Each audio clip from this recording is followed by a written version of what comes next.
Alright, so we have the HT70 Plus vent. It's the new vent that we've started carrying on some of our trucks.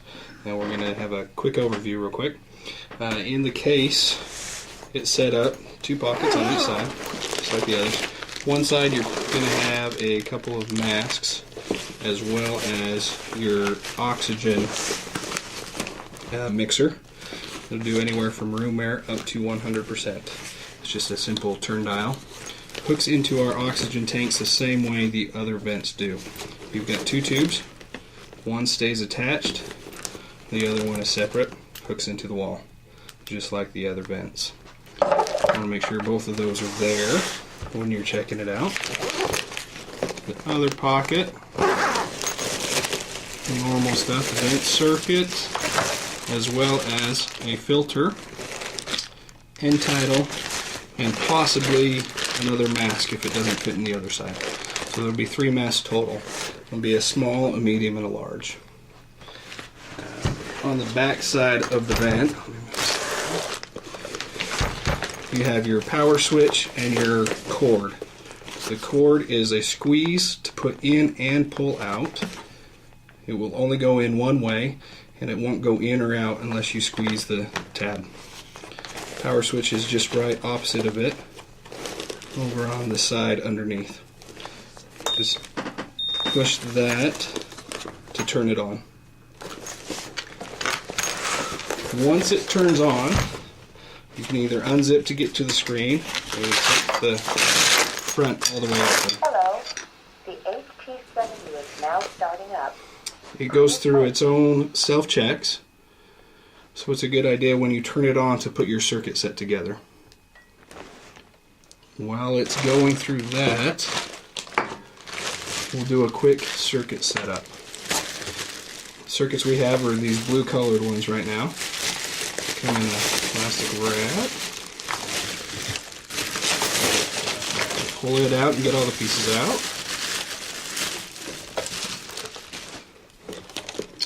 You have the main tube and 2 smaller tubes.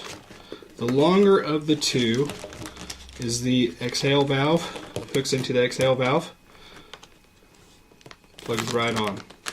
And that way it stays in line with the tubing. It doesn't take up much space on the patient.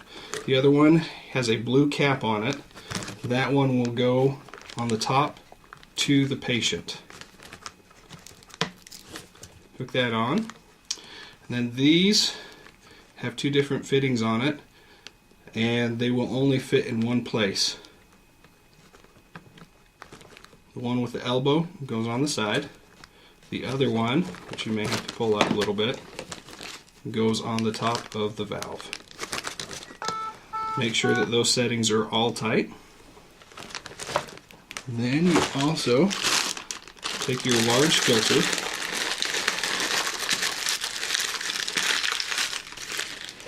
and it will go on the bottom of the tube, in between the tubing and the vent itself. On the vent, you have a smaller filter that lasts for 3 months. Each one will probably have a sticker on it with a date. It will not be changed until that date, or if the filter gets wet or dirty, it will be changed. But this filter is reusable. So if it is still good and it's not wet or dirty after the call, make sure that remains on the vent. From there, take the large filter and hook it in. These, same thing, it goes where it fits. They are 2 different sizes. The little blue tube with the white connector port goes on the filter. The clear tubing will go on the vent itself. Once you are there, you have the vent circuit hooked to the vent. It is through its self-check. You want to check the circuit. If you have to, hit the audio pause button to clear out any warnings up here until you see the 3 buttons. On the touch screen, the middle one is the check circuit. You will press it and it will guide you through the self-check. The first step, leave the blue cap on, or make sure that the vent set is occluded. Press accept. It will go through a check. If it passes, you go on to step 2. At step 2, you will take the circuit and open it. So either take your hand off or pull this blue cap off.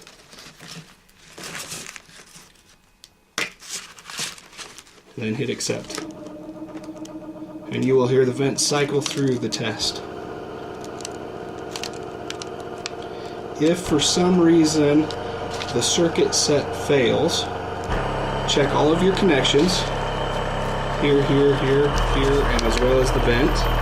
Make sure everything is connected where it should be, and try running it again. If it still fails after that, pull everything apart, put it back together, and try again.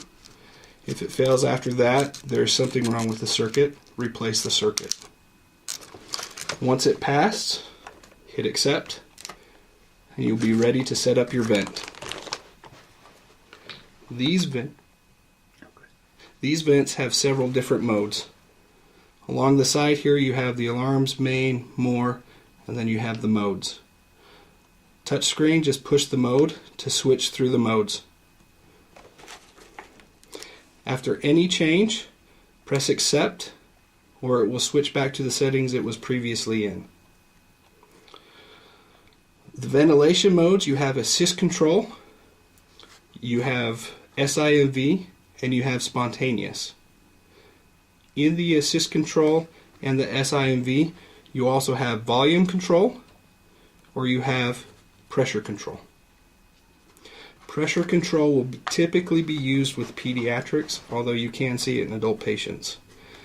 This just runs off of pressures, whereas volume control runs off of tidal volume. The settings on this screen you can get directly from the settings on the hospital vent, the RT, or the nurse. Tidal volume, instead of being in hundreds, you have a decimal. So currently 0.45 is 450 milliliters. To change it, make sure the box is highlighted and then up or down arrows, and it will go through and change. You have your respiratory rate, which you can change to match their settings. The inspiration time typically won't be changed. On adults it's typically 1, and on pediatrics it's typically 0.5. The pressure trigger is how much work the patient has to exert to get the vent to engage. Typically it's not going to change, but you may see it vary a little bit. PEEP setting, same thing, highlight the box, up or down. Hit accept for any changes. And then the vent is ready to go. Do the same thing in SIMV mode. You can change any of the settings that you want. You can put it in pressure control or volume control, depending on the patient and the settings that they are on. Accept for any changes, and then start ventilations will start your ventilations. If your vent starts alarming, you will see what alarm is being caused at the top. For example, start ventilations. Gives you high pressure, check circuit, it'll go through. Also, when it is alarming, you can pause the sound by pushing that button. When it's alarming, the alarm button will highlight, push it, and whatever alarms are currently going will highlight, so that you can change the alarm settings. If after you check the patient and the line set, everything is still where it needs to be, then you can change the alarm so it is not constantly alarming at you. After changing the alarms, once again, press accept, or it will reset back to the alarms that are going. Once the vent is going, it will not stop unless you turn the whole ventilator off. You can switch between modes while it's going just by pushing and accepting. Once you change it and accept it, it will change modes. So you can scroll through if you need to change settings. After a small amount of time, the alarm will start beeping at you again unless you silence it again. Turn this off for just a moment so I can reset it. To turn it off, push the button. It will not turn off unless you accept. Once you accept, it will shut down. Once it shuts down, it will alarm. It will continue to alarm until you silence it. That is the ventilation modes of the vent. Let it restart real quick and we will go over BiPAP and CPAP. To set up for BiPAP and CPAP, it is the same. Hello. The difference with our vent and some of the hospital vents in BiPAP and CPAP is the mask that we have to use. The masks that we use have to be a non-vented mask. If you use a vented mask in CPAP or BiPAP mode, the alarms will sound on our vent. Like I said, we carry 3 different sizes. We have a small, a medium, and a large. And these are the exact same masks that are in our current CPAP circuits. I'll open this up and go through it real quick.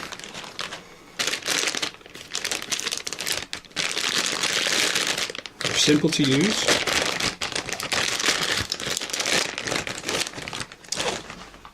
Open the masks and set up just like our CPAP. Make sure that they make a good seal between the nostrils and the mouth. It does not have to go down over the chin, although it may be a little more comfortable for the patient to go somewhat lower past the lips. Hook the straps in and make sure it is a snug fit up against the patient. Then our circuits simply plug in.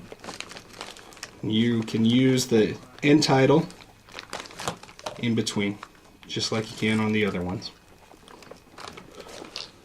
So you have the circuit set up and you've gone through your checks. Set your vent to spontaneous. Accept that. For CPAP, we need to make sure that pressure support is turned off. And then our PEEP setting will be set at whatever they are currently running their CPAP. Typically, on the calls that I have run so far, it seems to be between 8 and 12 is what the typical PEEP setting, although it may vary. So set the PEEP setting where it needs to be, hit accept. One more step, hit the more button. You need to make sure that on CPAP and BiPAP, or any time a mask is used, NIV is turned on. NIV is the non-invasive ventilations, and it changes the biases of the machine. It will prevent it from alarming all of the time. Touch screen, just turn it off and on. Make sure it's turned on. Accept. One other difference may be your slope. That is the pressure at which the breath is delivered to the patient. With CPAP and BiPAP, sometimes they have a gentler starting pressure so that it doesn't hit them full force right at the beginning of the breath. So check with the RT or the BiPAP or CPAP that they're currently on to figure out if you need to change that or not. Simply highlight it, arrow buttons, and then accept. And then you're set, ready to go for CPAP. Start ventilations and it will go. For BiPAP, let's turn this down just a little bit. You set it up initially the same way as CPAP, other than pressure support will now be turned on. On most hospital vents, this setting will be the PIP setting. the peak inspiratory pressure setting. Our vent differs in that instead of being PIP and PEEP, we have pressure support greater than PEEP and PEEP. For example, if you have a BiPAP patient and the RT tells you it's BiPAP of 10/5, our settings will be 5 of pressure support and 5 of PEEP. That gives us a BiPAP setting of 10/5. Simple math to make sure that our PIP and PEEP are correct. So PIP, ours is pressure support greater than PEEP. So always subtract your PEEP value from your PIP value to give the settings for this vent. You need to make sure that you do that. Otherwise, if they tell you the patient is BiPAP of 15/5 and you set it for 15 and 5, you are giving that patient actually 20/5. Going much higher than that and you will start to cause or potentially cause barotrauma. So make sure that you subtract your PEEP from your PIP to get the setting for this vent. Any changes, once again, highlight, arrows, and then accept, and then start ventilation. Other features that are useful to know: after you set up this on a patient and the RT is there and you can't figure out why it's alarming, and the RT is helping you or the nurse is trying to help you, and they may want to know, okay, well, it's alarming at high pressure. What is the actual pressure that is causing the alarm? So you know it's greater than that. Hit any of these blue buttons and it brings up another screen. And this will tell you what is currently going on with the vent. It will tell you the tidal volume, the peak pressure, the ratios, the minute volume, everything. It will tell you why it's alarming higher. So the alarm is set at 55. We hit any of these to pull up that screen and we can see that the alarm is actually hitting 75. When you hit this screen, you can also change any of the active buttons down on the bottom. So you're having an alarm continually, you want to see what it is. Instead of the inspiration-expiration ratio, we want to know what the peak pressure alarm is. Hit the button and it changes that soft key. That way, anytime you can see what is actively happening with the vent. One other feature that is useful is anytime on any of these, you can hit the question button and any of those, and it will tell you what that particular thing is. Inspiration time. We hit that, hit the accept button, it'll go back to the screen. We're in a different mode here. I don't know what pressure support is. Hit the question button, hit pressure support greater than PEEP. Any questions you have about what is going on with the vent, just hit the question mark and it will tell you what it is. PEEP monitor. It will tell you what that button controls. Hit accept to get back to whatever menu you were at.